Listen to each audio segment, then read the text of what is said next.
everybody. I hope you're all well, happy, and relaxed. I've only one word for my day so far: cold. But despite the icy weather, we had Dragon Man's hair cut yesterday. He spent his hour in the gym. I picked up my chronic medication, went and bought dog food and a bigger planter for one of my plants, which is monstrously climbing out of its container and starting to walk off into the blue yonder. I swear, it is starting to look like something out of the Little Shop of Horrors. I bought some other plants at the church market last month, remember? 2 fruit trees, which I'll plant end of August, and another decorative plant, which also needs a new home, but he will have to wait for payday. Okay, me and my attempted gardening will have to wait. We are going to have our daily chat and gossip session first. Now, today's video will be the usual with, I guess, a hint of sadness. First, let's talk about Harry and Meghan before I get into the serious stuff, although I guess Harry and Meghan are part of the serious stuff. Okay, guys, again, it does not matter to me how many sources someone quotes, or how much they hate Harry and Meghan, or how much they hate Meghan or the king.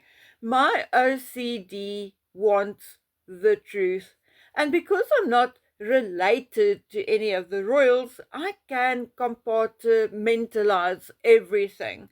It's only with those close to me that I sometimes get a little over emotional. Anyway, so here is the truth, finally. Well, I hope it's the truth, but it is a statement from a person close to the royals, someone whom I guess had permission to make this statement. The meeting, now I'm quoting them, okay? The meeting was an initial attempt to restore family ties. The possibility of a reconciliation between the prince and his father is a possibility, although there's still no official confirmation from either side. Prince William, however, is keeping a distant attitude towards his brother, and the tension between them remain unchanged. So, my friends, this tells me that maybe someone listened when we spoke, and it appears that the king will see Harry when his schedule allows for it, which is yet another quote, and only under conditions of maximum confidentiality, yet another quote. So it appears that when the two meet, it will thus be on a familial basis and will have little to nothing to do with the monarchy. In my opinion, that is just fine.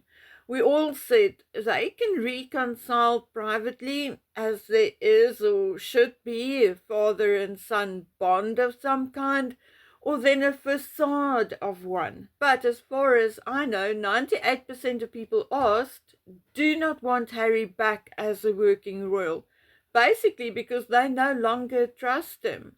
Because with his admitted drug use, he is also no longer a role model for anyone. No one I asked had anything to say about Meghan. Will she also be allowed in to see the king? And what about the children? Well, no one knows. What I just told you is sort of the official, unofficial statement from Buckingham Palace. I asked my online friend Jay, and he also knows nothing more.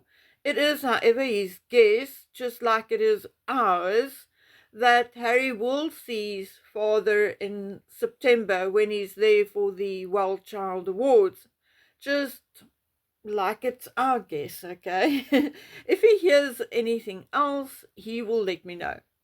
So whatever else you hear, it is likely not true, because this is the, as I said, the unofficial statement from Buckingham Palace, and they will likely not say much more to anyone else. I think that is basically the go-to answer for everybody, whether you a royal um, on the royal rota or whether you're a YouTuber. I think everyone that asks will get a similar answer. Now, it's not like we did not know this or expected this. I think most of us did. Yes, what am I talking about? Well, apparently Meghan's as never is in big trouble, serious trouble. Firstly, some of her products will not reappear anytime soon. And why? Not necessarily because of the actual product, the actual jam or the actual tea or whatever. I mean, the contents, okay? No, the issue is with the packaging. Oh my word. Did I tell you so, or did I tell you so? There is apparently a complaint or two, three, four lodged at the FDA, and now labels and packaging has to be changed to show all the details of the contents. Now, I know Meghan's products are all made at different factories or with different producers, but who was responsible for the labels and packaging? Well, Meghan herself. It was designed by Meghan and delivered to the different producers to adhere to the bottles or boxes or packaging, whatever packaging their products are in. Now, apparently, the FDA is involved and she will not be able to continue until all the rules are adhered to. So, you see, that is how Meghan has been wasting time and lots of money by not doing her due diligence and homework. I believe from my informant that the original complaint stemmed from that lady who was burned by the bath bomb Meghan made and demonstrated. But now a few others have come in due to products in the As Never line. If this is all true, then I wonder how much Meghan wasted on labels and packaging which can no longer be used. I wonder whether her suppliers warned her and she did not listen, because they should have known better. Well, allegedly, there are other issues plaguing the so-called brand. You see, Meghan is selling her shit based on who she is, based on being the Suits actress who married a prince, yet there's nothing about her brand showing who she is. If I was to put a bottle of, say, her strawberry jam in front of someone who does not know about Meghan's jam, there would be no way they can or will associate the product with her. Remember I showed you my tins of William and Catherine, the Queen and the Queen Mother. There's no doubt that those products, the biscuits, were linked to the royal family. And frankly, that is why we bought it, to display with my other memorabilia. Would I have bought it if it was just a white tin with gold writing on it? No, because I do not even like shortbread much. But I'll likely buy another tin of shortbread, say during William's coronation, okay? Because it's all linked and a reminder of a certain event. Anyway, to make matters even worse, two of the best known podcast hosts, when it comes to business, branding, marketing, and so on, really dissed Meghan and her so-called brand. Philip Miller a Canadian lawyer and a Californian marketing executive, Camille Moore of the popular The Art of the Brand podcast, said that the launch and concept of her lifestyle business has been the worst they have ever seen. They also called Meghan a fraud and said that, as ever, is all about milking her fame from marrying Prince Harry to sucker people into buying her stuff. They called Meghan's business a royal disaster.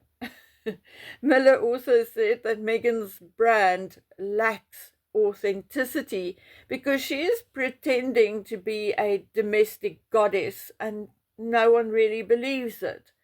Her brand is not built on substance, it is based on using people, Miller said. So yes, Meghan has not announced when her next products will be available. Question is, will it ever be? Where is she going to get the money for the next batch? I also agree with both Miller and Camille that Meghan is not consistent. And in my unprofessional way, I think that is her biggest or second biggest downfall. Remember, Meghan started a Shop My e-commerce site, remember? Well, you see, that could easily turn into a very lucrative business with relatively easy money, or at least once it's up and running and people have started looking at it, and if you are just a little famous, you can make good money off it. There are top creators who make up to $1 million per year. But although it eventually turns into easy money, it's a sort of a long-term endeavor. It takes a while to get enough people shopping off your page to make enough money to, say, live off. But what did Meghan do? Well, she started off well. A flurry of activity, lovely photographs, and then she stopped. And by now, she has not posted in 2 months. You see, she wants immediate gratification, and it doesn't work that way. I mean, it took my channel almost 2 years before it was monetized. Just an example. Now, with someone that fickle and inconsistent, it is likely that she will not have retailers falling over their feet to offer her a cut of their profits on their products. It is actually a pity because I'm sure that the moment she started making a lot of money, she would have dropped Harry like a hot potato. But by the looks of things, she will cling on a bit longer. Anyway, guys, I mean, that is Meghan Markle for you. A true grifter, someone who lives off others, sort of a succubus who sucks the life out of everyone she comes in contact with. I'm very creative and I have a lot of ideas always. But looking at Meghan, I do not have a plan for her anymore. None. I'm blank. She's not a good actress. She has no clue about business. She does not wear clothes well. She's not stunningly beautiful. She told us how terribly intelligent she is, but we have learned that she's not. So what on earth is left for her to do? Absolutely nothing that I can think of. Okay, my dears, there was a sad story from the palace which I wanted to tell you, but I'll leave it for the next video. So, my friends, until we meet again on the next one, please take good care of yourselves. Stay safe. Bye.